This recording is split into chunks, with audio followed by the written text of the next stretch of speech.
Olha o que diz esse verso 14. Nós sabemos que já passamos da morte para a vida. Aí você diz, como? Por quê? E ele responde, com a mesma simplicidade peremptória com a qual ele faz essa afirmação inicial. Nós sabemos que já passamos da morte para a vida. Por quê? Porque amamos os irmãos. Amamos os irmãos. Aí você diz, que irmãos? Para João, ele tinha algumas categorias de irmãos. Ele tinha os irmãos na fé, são aqueles que se congregavam, que se reuniam, como uma comunidade de esperança em torno do nome de Jesus. Esse é o primeiro nível concêntrico dessa irmandade. À volta disso, ele tem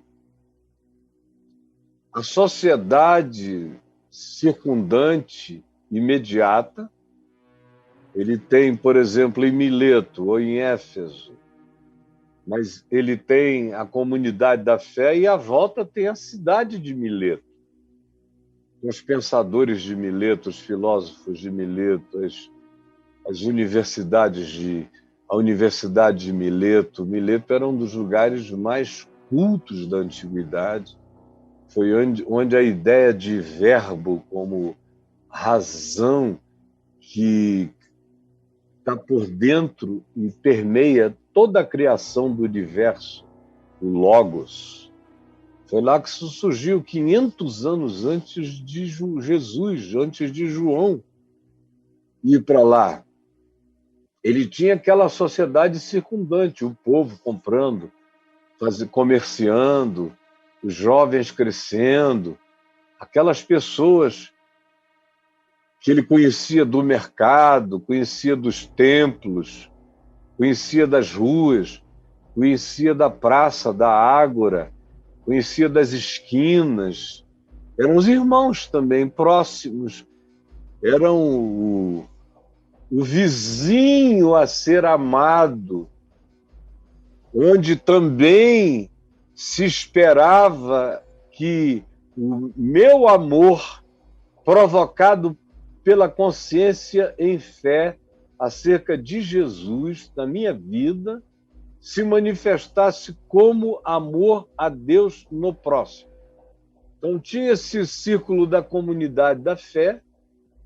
Antes disso, vinha aquele círculo mais íntimo, familiar, que durante muito tempo foi ele, Maria, mãe de Jesus, de quem ele cuidou até o fim da vida, e mais alguns ajudantes fraternos e voluntários, cuidadosos. Depois essa comunidade da fé, depois a cidade de Éfeso, depois toda a humanidade. Então isso vai do cuidado que ele teve por Maria, mãe de Jesus, durante tantos anos, mais do que qualquer filho dela, porque ele a tomou com ela e a levou para casa e a levou com ele para onde quer que ele fosse. Assim dizem as melhores tradições, tanto quanto havia a comunidade da fé, os que se reuniam para celebrar o nome de Jesus, para orarem, para ofertarem para a ajuda dos mais pobres e para desenvolverem e crescerem e maturarem a sua consciência em Cristo sobre o significado do Evangelho. Aí vinha a sociedade e aí vinha o mundo inteiro. Esses são os irmãos de João. Esses são os meus irmãos. Esses são os seus irmãos. Infelizmente, a religião conseguiu transformar isso tudo em outra coisa.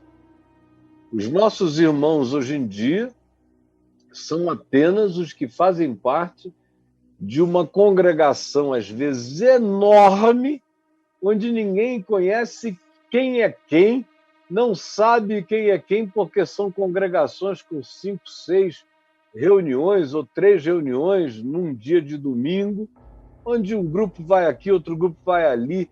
Tem gente que nunca se viu, nunca se falou, nem se falará, morrerá sem se conhecer. Mas você chama isso de minha congregação e de meus irmãos. É uma congregação que não agrega, é uma massificação que só desagrega. E os irmãos que você diz que são os seus irmãos ali são os que você não sabe nem quem são. Mas você tem essa imagem abstrata de que aqueles naquele lugar são os seus irmãos e você não precisa amar, se preocupar, se interessar, assim como você não se interessa pelos da sua própria casa. Sendo eles irmãos da fé ou não. Se forem irmãos na fé, você logo, logo fica cínico com todos eles, e eles todos cínicos com você. Vocês, lá dentro do ambiente congregacional, mal se falam, porque muitas vezes se odeiam, mas levantam a mão, oram, adoram, dão a Deus para os céus, para o teto, para o ventilador, para o ar-condicionado, para a iluminação. Oh, aleluia, para lá e para cá. Agora, o teu irmão, que é teu irmão familiar, que frequenta o mesmo lugar, você não quer nem saber se ele está lá. E em casa, com ele, vocês são todos irmãos e todo mundo se odeia. Irmãos de DNA, ou irmãos por afinidade, ou irmãos por congregação, mas vocês se tornaram impermeáveis uns para os outros. E se esses membros da família não são também membros da congregação, você ainda tem a pachorra é a palavra, de ficar acusando os membros da sua família que não são crentes, que não são da sua congregação ou que não são evangélicos. Os católicos fazem a mesma coisa, mas numa intensidade menor. Eles são mais calados, mais reservados e mais secos, às vezes. Menos palavra, mas mais franzimento de testa, mais sisudice. No meio evangélico, tudo é mais escrachado, as guerras, as brigas, os ódios são mais declarados. E é assim que você qualifica os seus irmãos. Para fora daquela congregação, você considera irmãos se são evangélicos, dependendo da denominação. Você vai até um certo nível. Se você chegar de uma denominação para frente, você já não tem mais irmão dali em diante.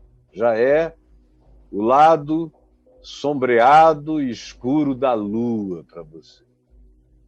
E os que não são da sua congregação, nem são evangélicos, até mesmo católicos ou cristãos de qualquer outra confissão, esses já são incrédulos pagãos, muitas vezes repudiados e até odiados, e vice-versa entre os grupos. Embora os evangélicos sejam os mais refratários, sejam os mais arrogantes nessa supremacia de manifestação de fé. E o mundo, meu Deus, os que são de outro grupo, os que vão a um terreiro ao invés de irem a uma igreja, os que não vão a lugar nenhum, os que vão a uma sessão espírita, os que não vão a lugar nenhum, os que são agnósticos, os que são ateus, os que são distantes, os desinteressados. Esses, vocês nunca olham como irmãos e nunca acham que tem que ser objeto de amor. E a internet tornou isso tudo realidade insofismável. Essas minhas declarações se tornaram, mais do que nunca, na internet, realidades insofismáveis. Aqui, por exemplo, nesses meus ambientes, teoricamente, 80% dos que estão por aqui são cristãos que dizem ser, de algum modo, vinculados a alguma congregação, ou os pais são, ou cresceram nelas, ou seja como seja. Mas se você abrir os comentários em posts que a gente faça sobre Jesus, sobre o Evangelho, sobre o mais puro e simples ensino da palavra, você vai ver uma quantidade enorme de crentes dizendo que você é um mentiroso, que você está nadando na grana, no dinheiro, é por isso que você está falando aquilo, que você é um abusado, que vive às custas dos outros, que você é tão mentiroso quanto todo mundo. É uma quantidade enorme de coisas. São garotos de 18 anos que não respeitam a vida, a experiência de ninguém. Isso eles falam em relação a quem não faz outra coisa a não ser ensinar o evangelho puro e simples. Mas eles têm coragem disso. E de colocarem você na posição dos seres mais horrorosos do planeta, embora eles já não possam mais dizer coisa alguma sobre a mensagem que você traz. Eles só querem pensar que por trás de uma mensagem tão verdadeira exista um cara absolutamente mentiroso e falso, em relação a quem eles dirigem todo o palavreado brutal que eles conheçam a respeito. E aí, eles fazem isso e vão para uma congregação onde tem alguém ensinando tudo na base, no fundamento da mentira. Mas eles não querem nem saber, eles aplaudem. Ali estão os irmãos dele, fora dali não estão os irmãos dele. Aí quando eu digo aqui o que eu estou dizendo, que os meus irmãos não precisam ser meus irmãos de volta, porque eu sou o irmão deles. Eu não preciso que você diga que eu sou seu irmão. Eu não dependo de você para ser seu irmão. Você querendo ou você não querendo, você gostando ou você não gostando, você sabendo ou você não sabendo, eu sou seu irmão. Mesmo que você seja o maior. Mesmo que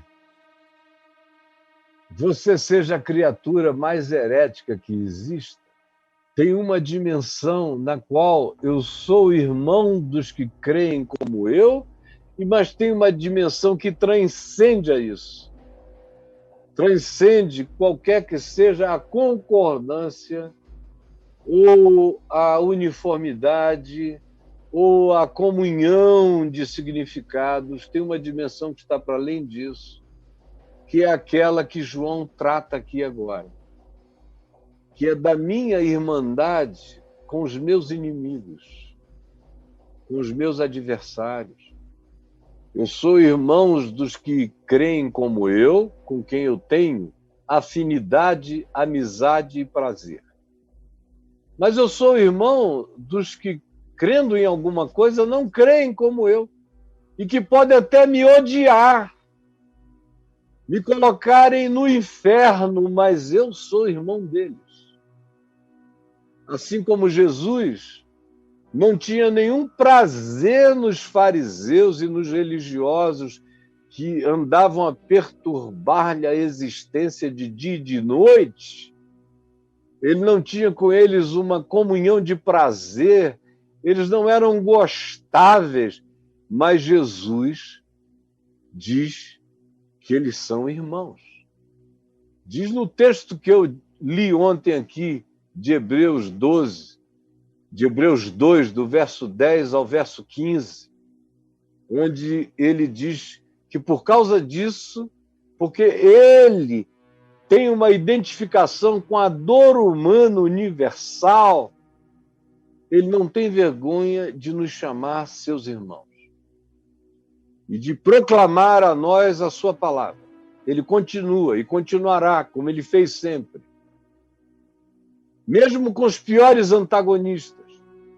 Ele não chama esses antagonistas de irmão amado, mas eles são irmãos dele, Foi por esses também que ele morreu na cruz. Morreu pelos piores antagonistas, morreu pelos judeus que disseram: caia o seu sangue sobre nós e sobre os nossos filhos, como no julgamento perante Pilatos, antes da crucificação. Todavia, para Jesus, eles também são seus irmãos. Nunca deixaram de ser. De modo que eu tenho irmãos que eu gosto muito dentro da congregação, como eu tenho irmãos que eu amo na minha família. E eu, graças a Deus, amo a todos os meus irmãos. E amo a todos os que estão à volta da minha mesa. E amo a todos os meus filhos. E amo a minha família, graças a Deus. Mas mesmo que houvesse ou que haja na minha família alguém que não goste de mim, ele vai gostar de mim, não gostar de mim sozinho. Ou haja alguém que não goste de mim, ele vai não gostar de mim sozinho. Porque eu o amarei. Assim como você que chega aqui usando uma palavra antiga, me esculhamba como você pode. Isso é um problema seu, cara. Você vai responder em outra instância. Eu continuo te amando, te acolhendo, te recebendo, pregando o evangelho para você. E se você precisar de ajuda, eu te ajudarei. Como a todos aqueles que, porventura, sendo figuras públicas no meio cristão, me abominam, eles vão me abominar sozinhos. Eu não gosto deles nem do que eles fazem, mas eu os amo, porque amar não é gostar. Gostar é coisa que você designa a pessoas com quem você tem intimidade prazerosa. O amor não, você ama o inimigo, quem te persegue, tanto quanto ama aqueles que você gosta, ama todos, como Deus que amou o mundo de tal maneira que se entregou. Assim é o amor, nisto consiste o amor, que nós, de fato, amemos-nos uns aos outros, assim como Cristo nos amou e se entregou por nós. O amor segundo entrega. Aí você diz, quando é que você está se entregando por mim, que te odeio, Caio? Eu estou me entregando agora, eu estou te ensinando a palavra mais límpida e mais pura que você jamais ouviria na vida.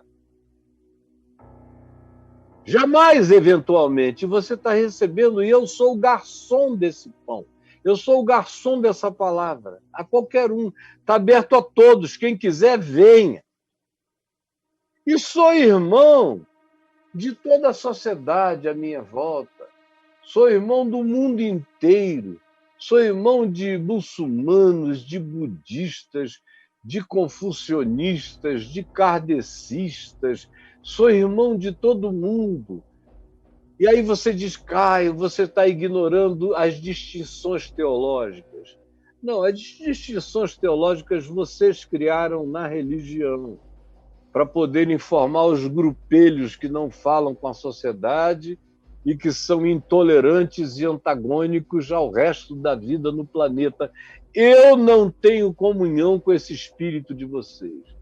Minha comunhão é com o Pai, com seu Filho Jesus Cristo, e eu tenho níveis diferentes de irmandade, mas, no fim de tudo, todo outro ser humano, concordando comigo ou não, parecendo comigo ou não, é ainda e tão somente meu irmão, a quem eu amo.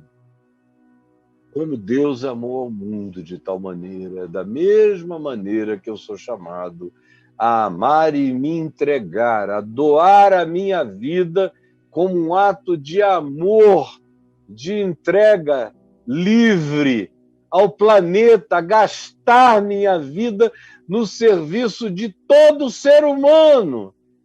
Venham eles para igrejas ou não, creiam eles em Jesus como Cristo ou não, entendam eles ou não, sejam semelhantes a mim ou sejam os meus piores adversários, que me considerem o não irmão, é um problema deles. Para mim, eles são meus irmãos. E enquanto eu não goste, de muitos deles e de quase tudo que eles fazem, eu os amo, como Jesus mandou amar ao antagonista, ao adversário, ao inimigo, a qualquer outro. É isso que gera uma convulsão angustiosa no coração dos crentes quando ouvem uma palavra como essa. Eles dizem, meu Deus, isso está relativizando tudo que eu aprendi. E está mesmo. E é para relativizar mesmo. Porque o que você aprendeu, desculpa, amigo, está errado. O Evangelho não nos dá margens para titubeios ou reflexões dúbias. A afirmação é essa: nós sabemos que já passamos da morte para a vida, porque amamos os irmãos. Para João, fé é amor. Para João, amor é fé. Para João, obras são práticas do amor.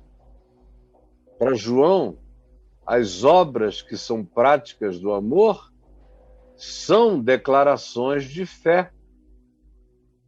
Para João, a declaração de fé que não se efetue, que não se realize pelo amor, não é fé.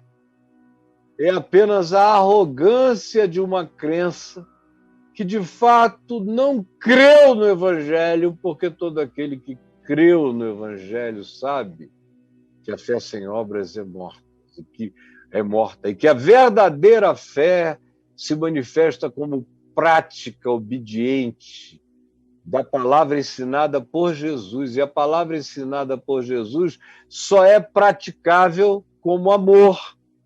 Sem amor, ninguém consegue praticar o Evangelho. Você é apenas um palhaço dissimulador, mímico do Evangelho, ou ainda um palrador infatuado de palavras que não param de acontecer, mas sem amor, elas todas, como disse Paulo, são como o bronze que soa, como o símbolo que retine. Nada faz sentido, nada se consuma, nada se realiza, milagre nenhum faz bem nenhum a você que o pratique sem amor. Nenhuma fé capaz de mover montanhas, remover montes, terá qualquer efetividade positiva na sua vida sem amor. Qualquer conhecimento, qualquer acumulação de academicismo teológico não tem nenhum significado e nenhum proveito se não se fizer manifestar e impregnar e engravidar de amor. Nós sabemos que já passamos da morte para a vida, porque amamos os irmãos. Aí você diz, mas João mesmo diz, no capítulo 5, no verso 24 do evangelho dele, que nós sabemos que já estamos da morte para a vida, já sabemos que temos a vida eterna, porque nós cremos em Jesus. É a mesma coisa. Quem crê em Jesus, de fato, ama. Quem não ama, ainda não creu em Jesus. É só um mímico, é só um religioso, é só um papagaio que não pode ser chamado de Louro José porque não tem gente atrás nem dentro. É o plástico falante sozinho, só isso. E João 5,24 é absolutamente equivalente à primeira epístola de João 3,14. Nós sabemos. Porque a verdadeira fé é essa, como eu disse e já repeti 4 vezes, que se efetua e manifesta pelo amor. Então, quem crê, ama. Quem não ama, não crê a fé que vale diante de Deus e como benefício pessoal para a vida desse que diz que crê. Ora, nós sabemos que já passamos da morte, já atravessamos. E como eu disse introdutoriamente, lá no início, quando eu tomei conhecimento disso, do iniciozinho da minha caminhada, para mim passou a ser condição sine qua non que o amor crescesse dentro de mim. E o amor não era assim, eu aprendi logo com meu pai que não era romance, não era emoção, não era sensação, não era paixão fraterna. Essas coisas a gente até tem, ama ardentemente alguns irmãos com quem a gente tem profunda intimidade, mas eu fui aprendendo com ele a amar os que falavam mal dele, os que o abominavam, os que o aborreciam, todos crentes, porque o povo da cidade inteira o amava, quase o adorava. E eu fui vendo que amor era atitude, era gesto, era ação, era prática, era compromisso, era fidelidade com Deus no serviço honesto à vida e ao próximo. Ficou claro dentro de mim e no meu coração nunca houve a impressão de que eu poderia ter alguma forma de fé que fosse à parte da prática em obediência do amor, porque a obediência do Evangelho é a obediência ao amor de Deus na direção de todos os outros seres humanos, na direção dos que estão na minha casa, como diz Paulo, porque se alguém não cuida dos seus, especialmente dos da sua própria casa, Paulo diz, tem negado a fé e é pior do que o incrédulo. Eu entendi logo que a minha fé e o meu amor tinham que cobrir qualquer grupo de irmãos, mesmo que eles não gostassem de mim e eu necessariamente não gostasse do que eles fizessem, mas eu os acolheria e eu me abriria para eles em amor em qualquer circunstância da vida. E o mundo inteiro também era feito de irmãos. Eu nunca consegui comprar a ideia protestante radical de que nós, os que somos de igreja e que fomos batizados, somos os filhos de Deus e os outros são criaturas de Deus. Isso sempre me chegou ao ouvido como uma heresia sem tamanho, contra o sangue de Cristo, contra a cruz de Cristo, contra a universalidade do amor de Deus, afirmados em tantos lugares e de tantas formas diferentes. Esse amor que é não somente por nós, mas ainda pelos do mundo inteiro, como o próprio João diz no capítulo 2 dessa epístola que nós estamos com ela aberta. Nisto sabemos que já passamos da morte para a vida. Sabemos. Esse amor produz uma convicção na gente. Nós sabemos que já passamos da morte para a vida porque amamos os irmãos. Amamos os irmãos. Aquele que não ama permanece na morte. Você já viu esse texto colocado assim nos fundos de um templo, lá atrás, perto do batistério, na maior parte dos templos que tem batistério dentro, especialmente as igrejas batistas, que tem muito batistério, você quase não encontra uma igreja, um templo batista sem um batistério atrás do púlpito, ou ao lado, mas tem ali, cada vez mais sofisticados, mas eles estão lá. As Assembleias de Deus, as antigas também, todas têm batistério. Você já viu sobre aquela parede dos fundos, que fica nas costas do pregador, esse texto escrito? Nós sabemos que já passamos da morte para a vida, porque amamos os irmãos. aquele que não ama permanece na morte? Você já viu? Eu duvido muito. E se você me disser que já viu, para mim vai ser quase algo inusitado, porque eu, nesses 50 anos rodando o planeta, nunca vi em lugar nenhum essa associação entre o saber. É um saber, não é cremos. Já passou do tateamento do crer e entrou na dimensão do saber. Como Jung disse quando perguntado, você crê em Deus? Ele disse, não, eu sei Deus para mim. Não é uma questão de crer. Chega a um ponto que se torna uma questão de saber Deus em você e você em Deus. Ora, nós sabemos que já passamos da morte para a vida, porque amamos os irmãos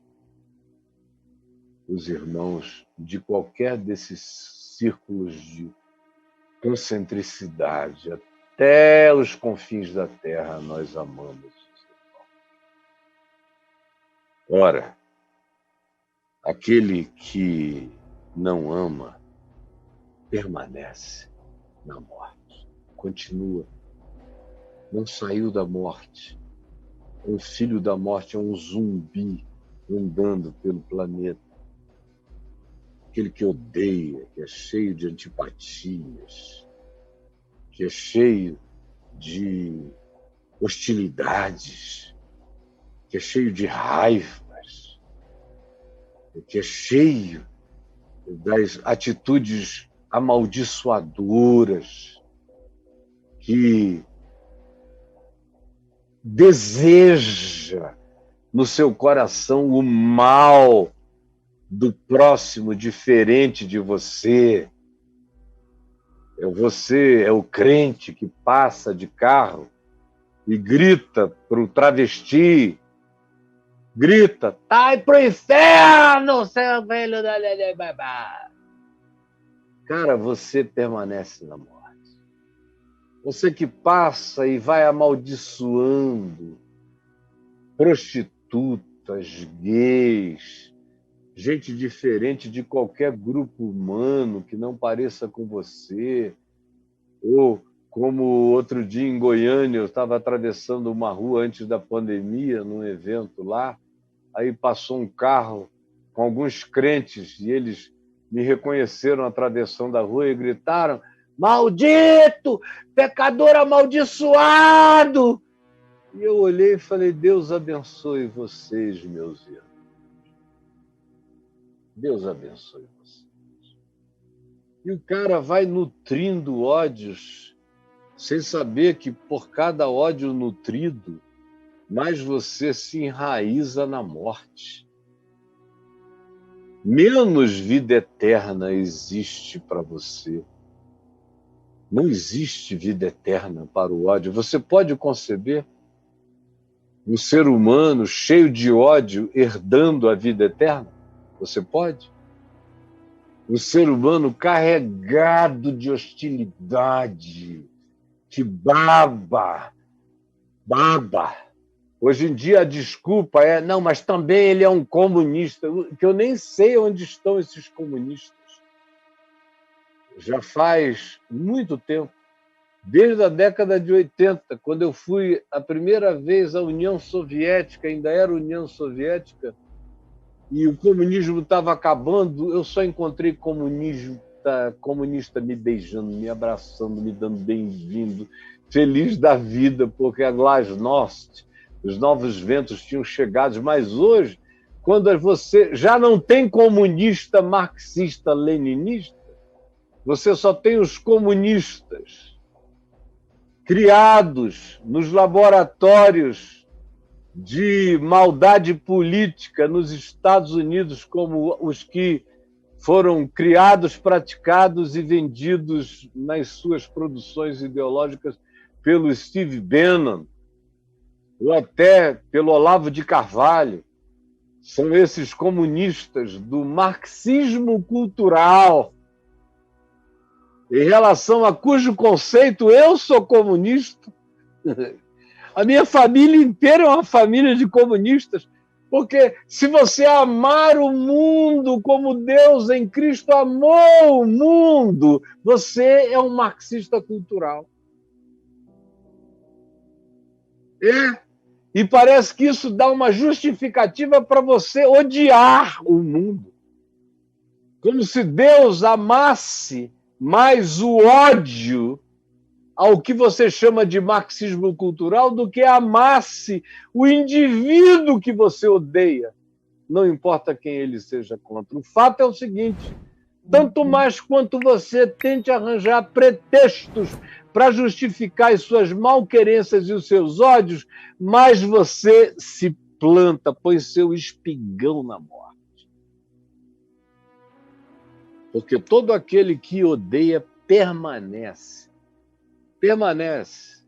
Quando morrer, a melhor escatologia que se pode desejar a uma pessoa assim, eventualmente como você está, é que em morrendo, morra mesmo, morra. Como diz o texto hebraico de Gênesis 3. Morrendo, morrerás. Gênesis 2. Morrendo, morrerás. É o melhor cenário.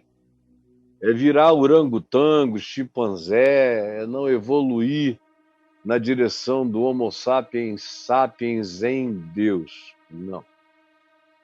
É aquele que foi funcional para lá e para cá, fez o mal para todo lado, odiou como quis, dividiu como quis, propagou as piores ideias do mundo e morreu, e quando morreu foi sepultado e acabou.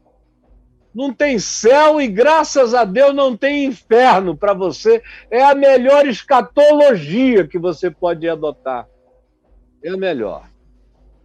Porque se tiver inferno, para você que odeia tanto, cara, você está botando raízes nos quintos dos infernos. No quinto inferno de Dante. Não faça isso, não. Porque aquele que odeia permanece na morte. Nós, porém, sabemos que já passamos da morte para a vida, porque amamos a Deus no próximo. Porque Deus só aceita amor no próximo. Nós sabemos que passamos, porque a nossa fé atua pelo amor, se torna eficaz no amor.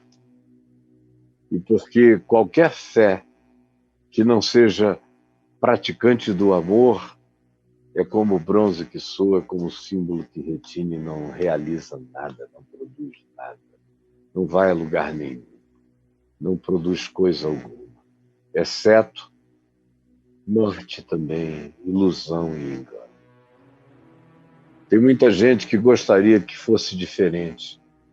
Tem gente que vai sair correndo daqui, vai procurar alguém para conversar, querer saber a opinião, se é tão assim. Infelizmente, meu querido, quando você chegar lá, você vai ver que é assim. Que quem ama já passou da morte para a vida. E que aquele que não ama, aqui está dizendo não ama, não está nem dizendo odeia. Há lugares em que diz odeia. Odeia. Como no verso 15, todo aquele que odeia seu irmão é assassino. Vai mais longe ainda. Ora, vós sabeis que todo assassino que carrega o espírito do ódio e do assassínio no coração não tem a vida eterna permanente em si mesmo. Mas no verso anterior não precisa nem chegar ao ódio. Ele diz aquele que não ama, é o indiferente ao destino, à vida, à dor, à calamidade, à fome, à sede, à doença sem tratamento, sem remédio, à angústia, Não importa se o terremoto foi aqui ou foi na Turquia, ou se as mães que estavam chorando estavam dizendo, ai meu Deus, oh... tanto faz. São meus irmãos.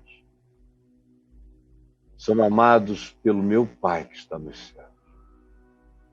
E por esses que Deus amou e deu seu Filho. E ora, nós sabemos que Jesus é a propiciação pelos nossos pecados. E não somente pelos nossos próprios, diz João nesta epístola, mas ainda pelos do mundo inteiro. Senhor Jesus, por favor, ajuda-nos a acolhermos a Tua palavra sem a complicarmos. Porque quem a complica é porque não quer a prática do amor na sua vida e fica tentando arranjar alternativas para uma vida contigo que não seja exclusivamente baseada no nosso amor por ti, no próximo, no irmão, em todos os tipos de irmãos. Por favor, abre o nosso entendimento e tira o empedernido, a dureza, a implacabilidade dos nossos corações. A impermeabilidade deles é o que eu te imploro. Em nome de Jesus. Amém e amém.